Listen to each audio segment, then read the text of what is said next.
Bonjour, c'est Cyril encore. On est le 20 novembre 2023. Alors, je viens sur la trompette aujourd'hui encore et je viens proclamer le retour de notre Seigneur Jésus-Christ. Amen, alléluia, soyons tous bénis, soyons remplis de sa joie. Amen.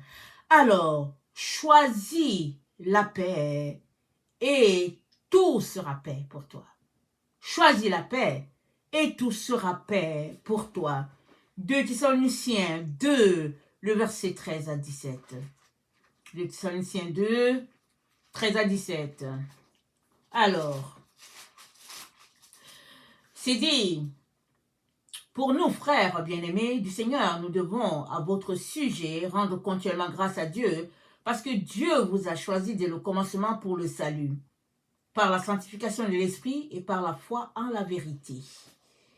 C'est à quoi il vous a appelé par notre évangile, pour que vous possédiez la gloire de notre Seigneur Jésus-Christ. Ainsi donc, frères, demeurez fermes et retenez les instructions que vous avez reçues, soit par notre parole, soit par notre lettre. Que notre Seigneur Jésus-Christ lui-même et Dieu notre Père, qui nous a aimés et qui nous a donné par sa grâce une consolation éternelle et une bonne espérance, console vos cœurs et vous affermisse en toute bonne œuvre et en toute bonne parole. Amen.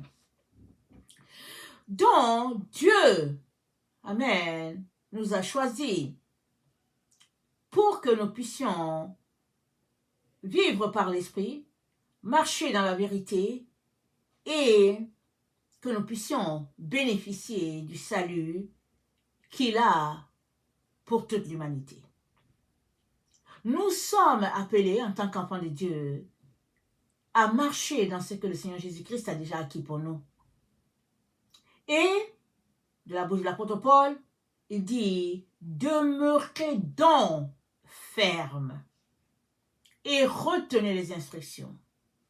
Amen. C'est la seule manière pour nous de continuer à marcher dans la vérité comme eux, ils ont marché dans la vérité.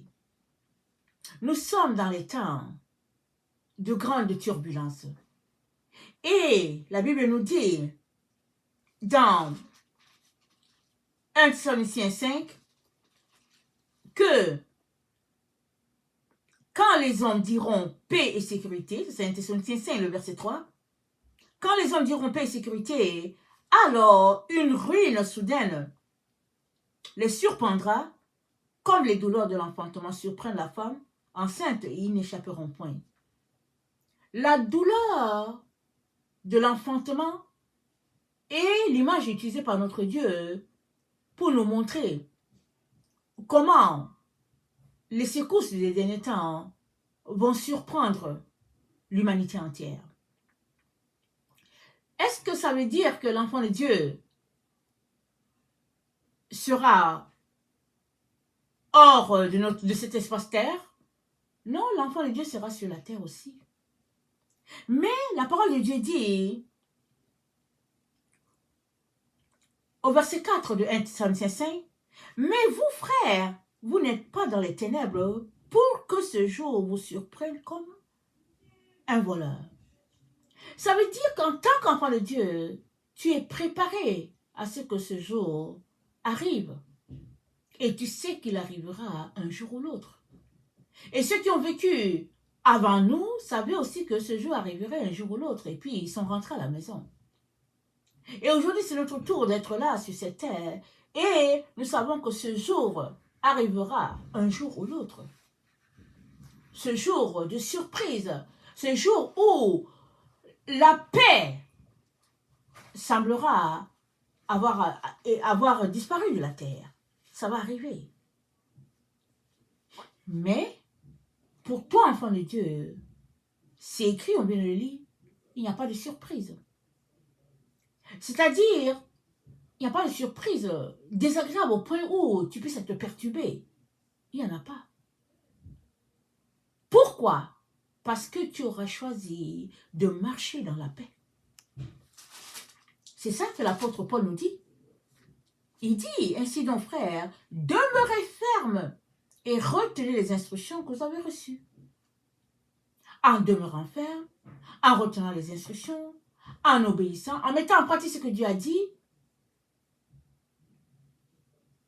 et ta confiance va demeurer dans ton Seigneur. Non dans les choses que tes yeux vont voir ou bien dans les choses que tes oreilles vont entendre. Au temps d'Esther, il y avait une situation qui enlevait la paix au peuple juif.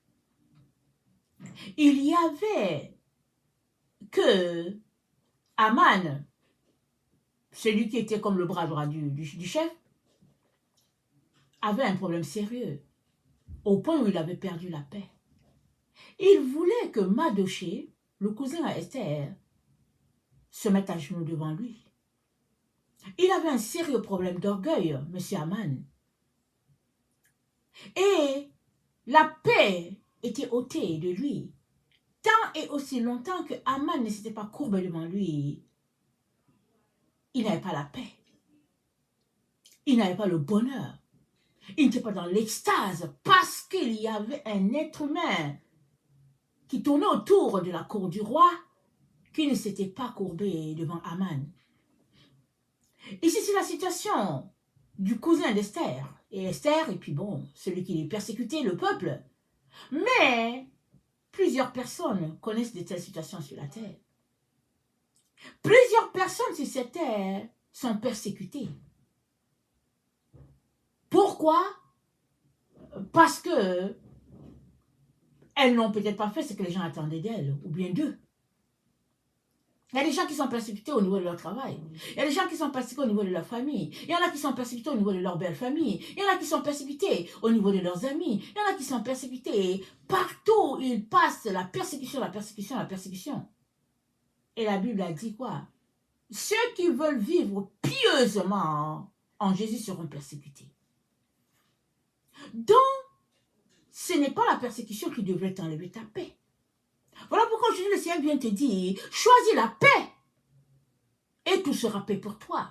Parce que, de toutes les manières, Jésus-Christ t'a déjà dit que tu seras persécuté. Une fois que tu donnes ta vie à Jésus, tu seras persécuté. C'est le slogan. Donc, ta joie ne doit pas venir du fait que l'un s'est mis à genoux devant toi ou pas. L'autre t'a donné ce que ton cœur voulait ou pas. Non, ton bonheur réside dans le fait que ton nom est inscrit dans le livre de vie. La Bible dit, réjouis-toi de ce que ton nom est inscrit dans le livre de vie de l'agneau. C'est ça la source de ton bonheur. Mais si ton bonheur est du même type de bonheur que celui de Aman, qui avait perdu la joie parce que Mardochée ne se mettait pas à genoux devant lui, alors tu auras des sérieux problèmes sur cette terre. Parce que il y a un type de personnes sur la terre qui ne se courbent pas devant les hommes.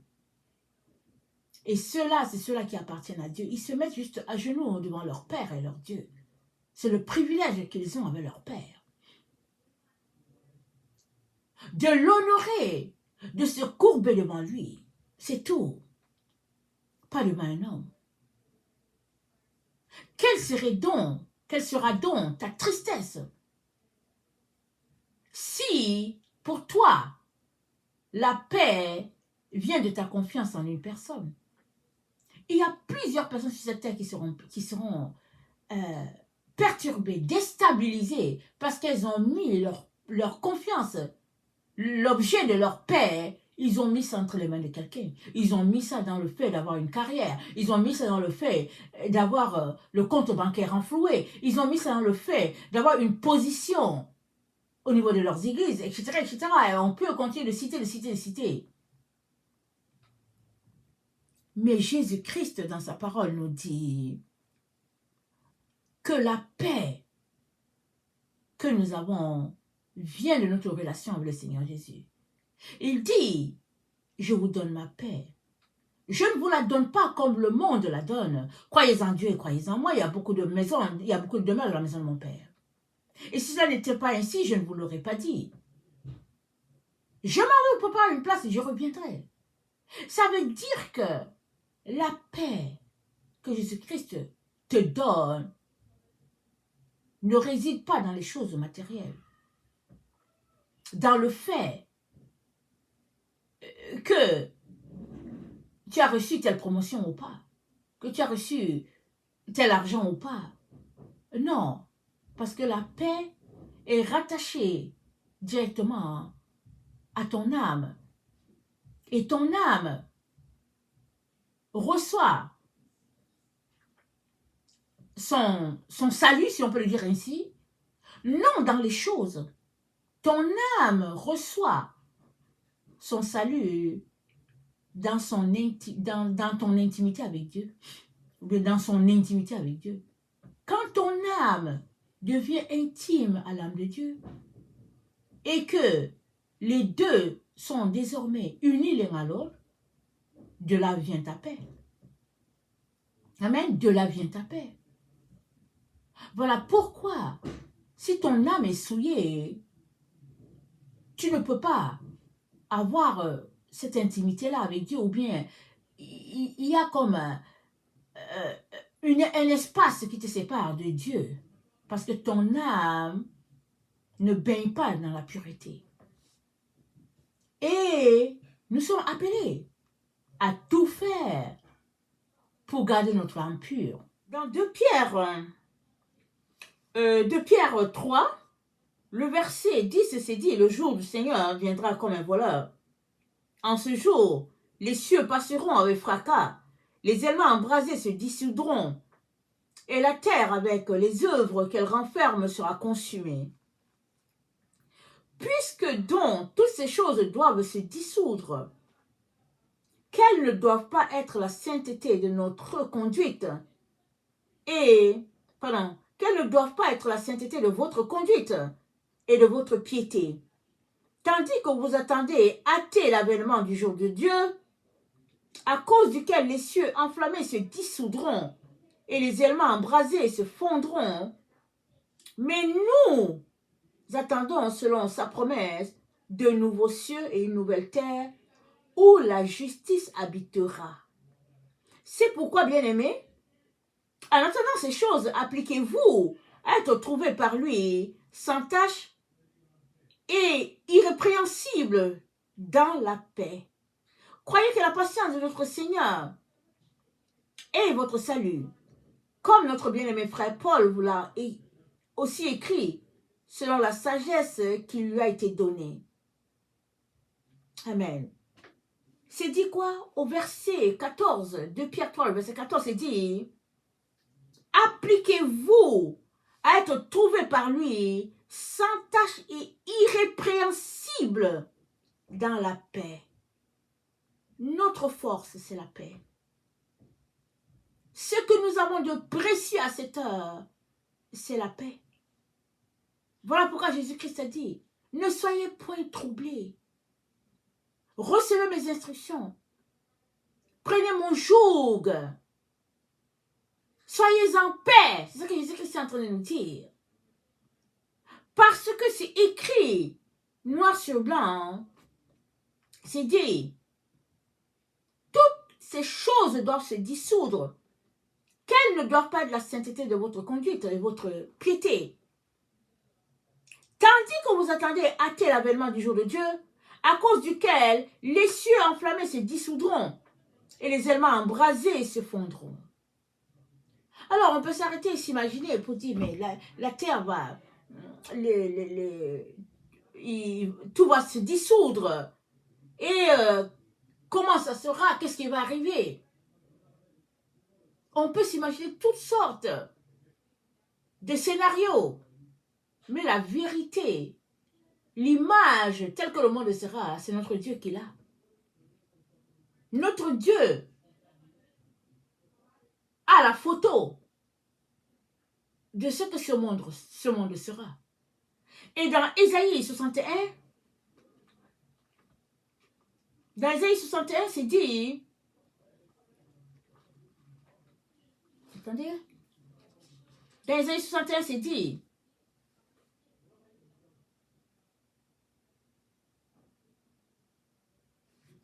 attendez,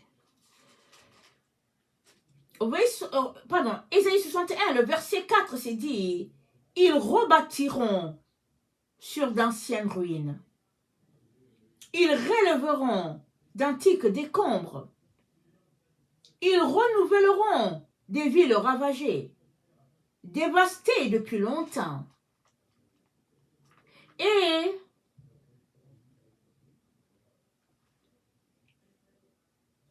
c'est écrit dans Ésaïe 62,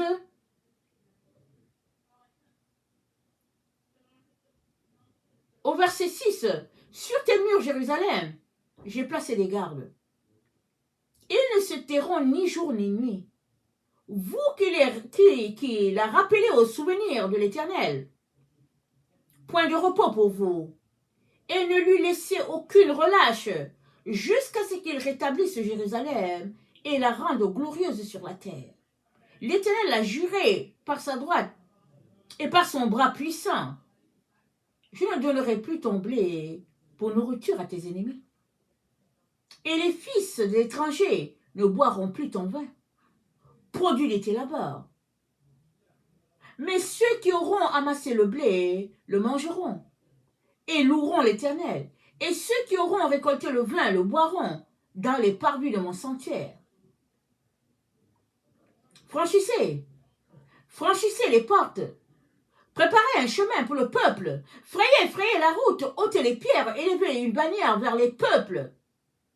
Voici ce que l'Éternel proclame aux extrémités de la terre. Dites à la fille de Sion, voici ton sauveur arrive.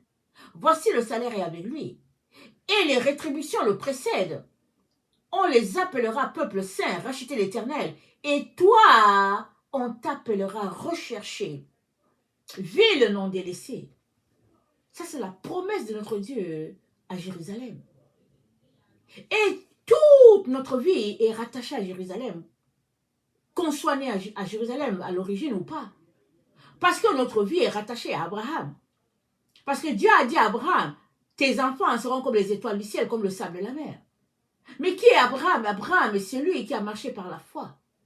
Et toute personne qui épouse le type de foi d'Abraham sera attribuée, ou bien sera dit de Dieu qu'il est fils d'Abraham. Et quand Dieu dit qu'il est fils d'Abraham, c'est que peu importe la génération où tu auras vécu, tu te seras retrouvé à marcher selon le type de foi que Dieu attend. C'est-à-dire selon le commandement de Dieu, dans l'obéissance, la soumission, attendant la cité que Dieu a pour chacun de ses enfants. Nous savons bien ce que le père Abraham, notre père Abraham a vécu. Dieu l'a appelé, Dieu lui a dit, vas-y, je vais te montrer la cité. Abraham a marché, il n'a jamais vu de cité. Et finalement, il a compris que la cité que Dieu avait pour lui, ce n'était pas une cité faite de main d'homme, allez-y lire Hébreux 11. Dieu avait une cité plus meilleure pour lui, une cité extraordinaire. Et Abraham a fini par comprendre cela pendant qu'il marchait sur ce chemin-là. Et cette cité-là, c'est la Nouvelle Jérusalem. Elle est nouvelle parce que la première regroupait les descendants d'Abraham, mais la nouvelle va regrouper tous ceux-là qui auront choisi le sacrifice de la croix et qui auront laissé aller leurs aspirations et tout pour suivre Jésus-Christ jusqu'à leur propre mort. Que ce soit la mort physique, que ce soit la mort aux œuvres de la terre, toujours est-il que mort, c'est mort. Et la Jérusalem telle que nous la connaissons aujourd'hui, nous savons comment elle est aux prises avec un combat, et même on n'a pas une idée de toute l'ampleur que cela prend. Les médias brossent juste un petit tableau. Mais la réalité sur le terrain, elle est beaucoup plus intense, elle est beaucoup plus dense. Parce que ce sont les peuples qui se déchirent. Alors que tout un chacun a besoin de donner sa vie à Jésus. Et pour que la Nouvelle Jérusalem puisse s'installer totalement sur la terre, il faut d'abord qu'il y ait ruine de la Jérusalem actuelle telle que nous la connaissons. Jusqu'où ce conflit va-t-il mener? Où va-t-il s'arrêter? Nous ne savons pas, mais c'est un conflit qui va faire descendre la nouvelle Jérusalem. Ce conflit s'arrêtera quand la nouvelle Jérusalem va prendre sa place sur la terre. Voilà pourquoi Dieu dit, ils rebâtiront sur d'anciennes ruines. La terre sera un véritable chantier. Et les ruines sur lesquelles les enfants de Dieu sont appelés à rebâtir, ce n'est autre que les commandements de Dieu. Par les commandements de Dieu, les murs de la Nouvelle Jérusalem seront montés. Par les commandements de Dieu, les chambres seront montées. Par les commandements de Dieu, le temple sera établi. Ce n'est que par les commandements de Dieu. Et les anciennes ruines, c'est les ruines sur lesquelles on bâtit les anciens prophètes, les apôtres et tout. Mais si nous voulons voir la Jérusalem bâtie avec les murs de main d'homme tels que nous la connaissons là, la Bible nous dit, tout sera ruine sur la terre. Tout. Jésus-Christ a dit quoi? Il a dit, il ne restera pas pierre sur pierre. Tout va s'écrouler. Tout. Et dans Daniel 2, alors que le roi Nebuchadnezzar fait son rêve sur notre temps, Dieu lui montre que tout va s'écrouler. Et l'or, et l'argent, et le bronze, et toute la gloire de ce monde, tout va s'envoler. Mais une petite pierre va prendre le dessus. La petite pierre qui symbolise notre Seigneur Jésus-Christ va bousculer toute cette grosse montagne, cette grosse machine qui est Babylone. Tout sera bousculé. Et la petite pierre va tout mettre par terre. Et la petite pierre va s'élever en une montagne qui ne sera jamais détruite. C'est ça qui est dit dans Daniel 2. Le verset 34, j'ai regardé, lorsqu'une pierre se détacha, sans le secours d'aucune main, frappa les pieds de fer et d'argile de la statue, et les mit en pièces. Alors le fer, l'argile, les reins, l'argent, l'or furent brisés ensemble, et devinrent comme la balle qui s'échappe d'une aire en été. Le vent les emporta, et nulle trace n'en fut trouvée. Mais la pierre qui avait frappé la statue devint une grande montagne et remplit toute la terre. Amen. Voilà ce qui est écrit. Et ça, c'est depuis le temps de Daniel. Et Daniel a vécu avant que Jésus-Christ vienne sur la terre. Ça veut dire quoi? Ça veut dire que la prophétie a eu le temps de marcher, de marcher, de marcher. Et elle continuera de marcher jusqu'à ce que on puisse voir cette petite pierre s'élever et devenir une grosse montagne. Et nous savons que Dieu demeure au sommet de la montagne. C'est ça qui est là. Mais cette montagne, au stade spirituel, existe déjà parce que Dieu est sur la montagne. La montagne est déjà là. Elle est devant Dieu depuis bien avant le temps. C'est pourquoi Dieu a pu montrer ça au roi Nebuchadnezzar pour lui dire, voilà ce qui va arriver au temps de la fin. Dieu a montré ça à Nebuchadnezzar. Et à toi, Dieu te dit, ce qui a été dit va se réaliser. Mais toi qui es son enfant, tu dois tout faire pour ne pas perdre ta paix dans tout ce que tes yeux voient et dans tout ce que tes oreilles entendent. Tu dois tout faire pour ne pas te laisser distraire par les choses visibles, les choses temporelles. Tu dois tout faire pour ne pas te laisser emporter par cela. Mais concentre ta vie à rechercher la vérité, à t'unir à Dieu. Et cela, c'est en faisant tout pour garder sa paix et ne pas la donner à qui que ce soit. Tout ce que l'ennemi veut, c'est enlever la paix. S'il réussit à enlever la paix, ce cadeau que Dieu t'a donné, c'est fini. Il vient de te déstabiliser. L'ennemi cherche toujours à déstabiliser les enfants de Dieu. Pour X raisons. Te bousculer par-ci, par-là. Et vous savez, Jérémie, le prophète Jérémie, il donnait les prophéties, Comme les gens n'étaient pas contents, on le jetait dans la fosse. C'était pour enlever sa paix. C'était pour que Jérémie capitule. Et puis, les prophètes ont vécu tellement de choses. Ésaïe qui nous a laissé sa prophétie, il est mort martyr. Les prophètes ont subi. Mais les prophéties ne sortent pas d'eux. C'est Dieu qui leur a donné la prophétie et puis ils l'ont fait sortir. Et dans le but de leur enlever la paix, les différents rois les intimidaient, les mettaient en prison et puis ils ont connu la nudité, le froid, ils ont connu toutes sortes d'humiliations.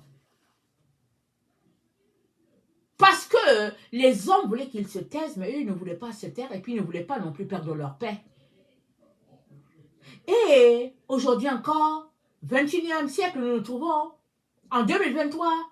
Nous sommes dans la même situation, l'humanité est dans la même situation. La situation où il y en a qui cherchent la paix avec le monde et ils veulent que les guerres arrêtent et puis donc ils sont là, ils cherchent la paix, ils veulent une certaine gloire dans ce monde, ils veulent une certaine position sociale. Alors ils cumulent des diplômes et ils veulent qu'il y ait la paix pour qu'ils puissent travailler parce qu'ils ont étudié.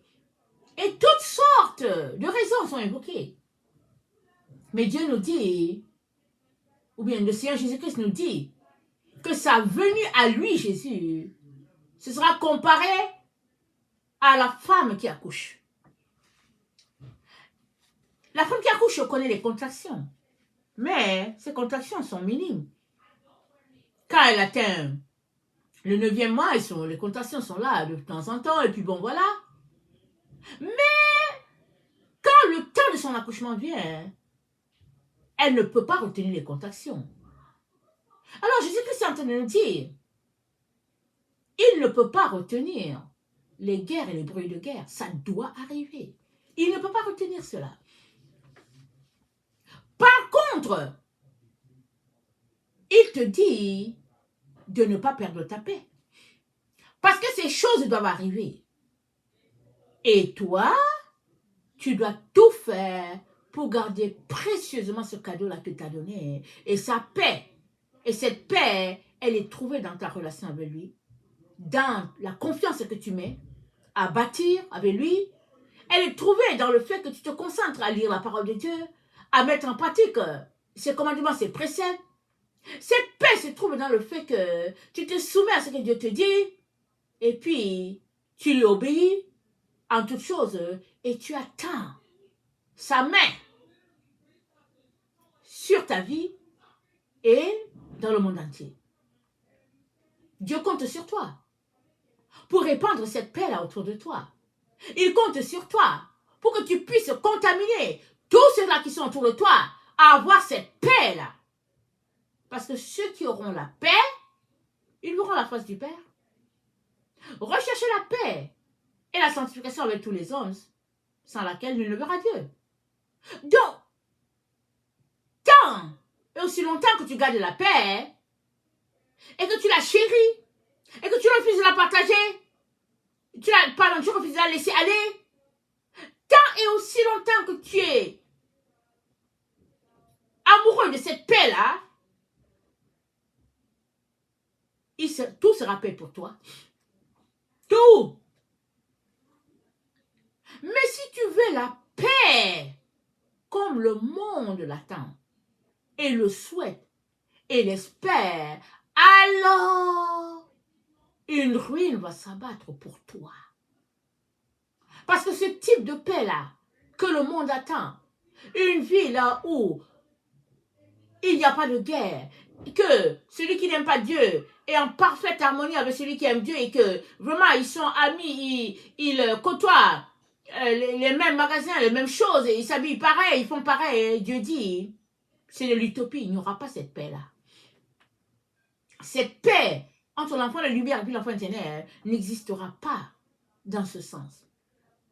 La seule paix qu'il peut y avoir entre toi et puis celui qui ne connaît pas Dieu, c'est que tu ne lui dois rien.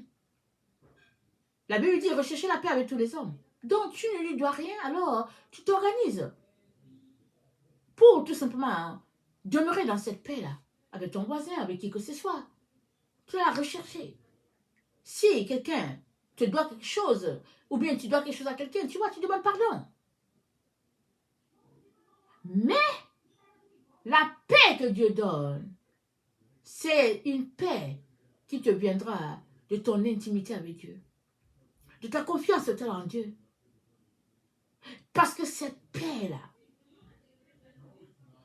que Dieu donne, elle nous conduira jusqu'à ce que la nouvelle Jérusalem soit active sur la terre et que la paix continue dans le sabbat de 1000 ans et que la paix continue éternellement. Dans cette paix-là dont Jésus parle, c'est ça que nous devons rechercher. Et évidemment, une fois que tu as la paix de Jésus, tu ne peux pas aussi avoir la paix du monde. Tu dois faire le deuil de la paix du monde. Voilà pourquoi tu connaîtras des persécutions. Tu connaîtras le rejet des autres. Tu connaîtras le mépris. Mais tu ne dois pas te laisser perturber par ta paix. Tout ce que l'ennemi cherche, c'est arracher la paix des enfants de Dieu. C'est son bonheur. C'est tout ce qu'il cherche. Et une fois que l'enfant de Dieu est perturbé, il a la difficulté à entendre Dieu. Il a la difficulté à se concentrer, à obéir à Dieu. Alors, tu dois tout faire pour ne pas laisser aller ta paix. Tout faire pour la répandre autour de toi, leur apporter la paix de Dieu. Tout faire pour demeurer les yeux fixés sur ton Seigneur. C'est ça que Dieu te dit en ce jour. Choisis la paix et tout sera paix pour toi sur la terre. Tout sera paix. N'attends pas un temps spécial où, bon, il y a un jour de paix qui sera décrété. Non, non, non. Dieu te dit, choisis la paix. Marche dans la paix. Chéris la paix. Prends ta parole, la Bible. Exerce tes genoux au sol. Prends le temps pour jeûner. Pleure devant Dieu. Demande-lui de te sauver. De sauver les tiens. Prie pour que tes voisins soient sauvés. Prie. Et garde la paix. Garde la paix. Dans ta maison, dans ton petit chez-toi. Reste là et prie ton Dieu. Demande-lui de te sauver avec toute ta famille. Parce que nous sommes là sur la terre. Nous verrons la fausse église s'élever et être détruite. L'église appelée prostituée. Dans Apocalypse 17, on la verra s'élever. On la verra. Elle va regrouper tous ceux-là qui auront refusé de marcher sur les voies de Dieu. Et toi, ne sois pas de ce groupe-là. Ne sois pas de ce groupe. Et ça prend que tu sortes de là. Parce que tous ceux-là aujourd'hui qui connaissent la paix de Dieu, ils étaient là-bas. Ils étaient là, dans ces milieux-là. Parce que nous sommes nés dans cette génération. Mais, à un moment donné, tu te rends compte que il y a quelque chose qui ne marche pas, et puis tu commences à crier à Dieu, et puis Dieu vient à ton secours.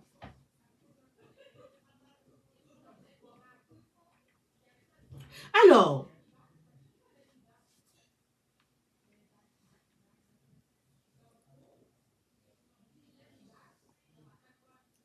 dans Zacharie 2, je vais terminer avec ça. Zacharie, c'est après Ézéchiel, après Daniel, après Osée. Zacharie est dans ce secteur-là. Donc, dans Zacharie 2, voilà ce qui est dit. Je levai les yeux et je regardais, et voici, il y avait un homme tenant dans la main un cordeau pour mesurer. Je dis, où vas-tu? Il me dit, je vais mesurer Jérusalem pour voir de quelle largeur et de quelle longueur elle doit être. Et voici l'ange qui parlait avec moi s'avança, et un autre ange vint à sa rencontre et lui dit, cours, parle à ce jeune homme, et dis, Jérusalem sera une ville ouverte, à cause de la multitude d'hommes et de bêtes qui seront au milieu d'elle. Je serai pour elle, dit l'Éternel, une muraille de feu tout autour. Je serai sa gloire au milieu d'elle. Donc Dieu est celui-là qui va garder Jérusalem, c'est-à-dire la nouvelle Jérusalem. Il va l'entourer de sa présence.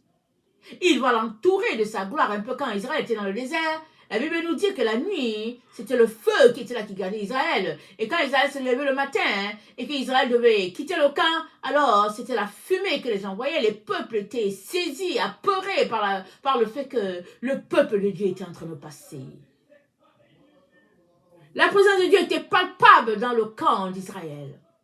Il en sera de même sur cette terre avec la Nouvelle Jérusalem.